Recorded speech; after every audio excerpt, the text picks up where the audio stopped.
Hey everyone, welcome back to the channel.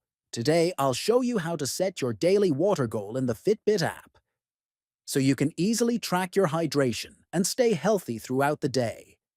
Setting a water goal helps you build better habits. First, open the Fitbit app on your phone. Next, tap on your profile photo located at the top right. Then, from menu, click on Fitbit Settings. Next, scroll down until you see Nutrition and Weight. Click on that section.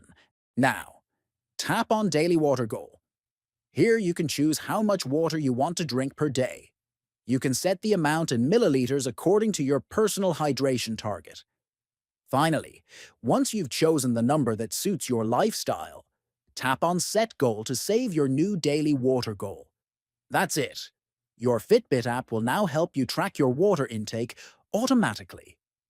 If you found this video helpful, don't forget to subscribe to the channel, like the video, and share it with others. Thanks for watching, and see you in the next one.